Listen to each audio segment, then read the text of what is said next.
আমি এই ভিডিওটি বানিয়েছি প্রশাসনের দৃষ্টি আকর্ষণ করার জন্য এবং এই যে কাজটি হচ্ছে তার সাথে যারা জড়িত তাদেরকে উদ্দেশ্য করে। আজ বিকেলে আমি মোটরসাইকেল সার্ভিসিংয়ের জন্য গিয়েছিলাম দৌলতদিয়ার। তো ওখান থেকে ফেরার পথে আমি মাথাভাঙা পুরাতন ব্রিজ দিয়ে ফিরছি। তো হঠাৎ খেয়াল করলাম এই ব্রিজ দিয়ে যাত্রীবাহী বাস চলাচল শুরু হয়েছে। বিষয়টা আমার কাছে একটু খটকা লাগলো, আসলে কাহিনীটা কি দেখি একটু। তো যা দেখলাম তাতে রীতিমতো অবাক হওয়ার মতো ঘটনা।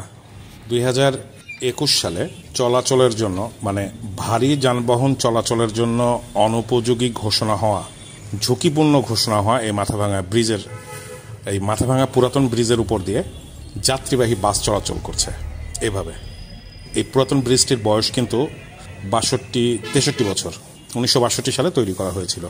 তো 2014 সাল থেকে 2020 সাল পর্যন্ত 3 বার এই সেতুর বিভিন্ন অংশ ধসে পড়েছে এবং যা মেরামত করা হয়েছে। পরবর্তীতে সম্ভবত 2021 সালে মাথাভাঙা নতুন ব্রিজটি প্রায় 22,63 লাখ টাকা ব্যয়ে নির্মাণ করা হয়। তো যেদিন এই নতুন মাথাভাঙা সেতুটা উদ্বোধন করা হয়েছিল না, তার কয়েকদিন পরই পুরাতন এই ব্রিজটি ঝুঁকিপূর্ণ ঘোষণা করে সড়ক ও জনপথ বিভাগ। ব্রিজের পূর্ব ও পশ্চিম দিকে বিশেষভাবে প্রতিবন্ধকতা সৃষ্টি করা হয় যাতে ভারী যানবাহন চলাচল না করতে পারে।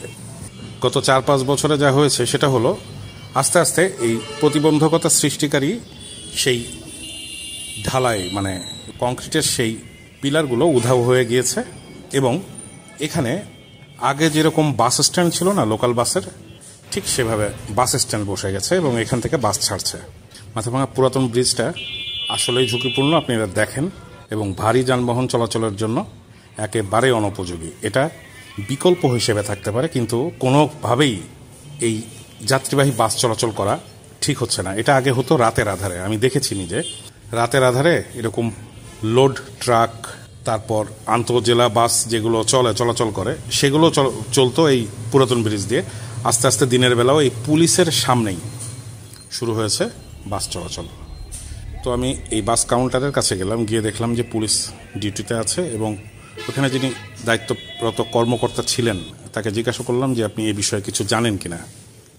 যথারীতি নতুন এসেছেন চুয়াডাঙ্গাতে, উনি এই যানবাহন চলাচলের যে নিষেধাজ্ঞা আছে মানে বাস, ট্রাক এবং ভারী যানবাহন, সেগুলোর বিষয়ে কিছু জানেন না বলে তিনি জানালেন।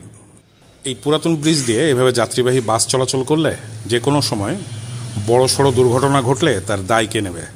সড়ক ও জনপথ বিভাগ এটাকে ঝুঁকিপূর্ণ ঘোষণা করেছে। এর আগে আমরা দেখেছি করোনাকালে পুলিশ এখানে পাহারায় থাকতো।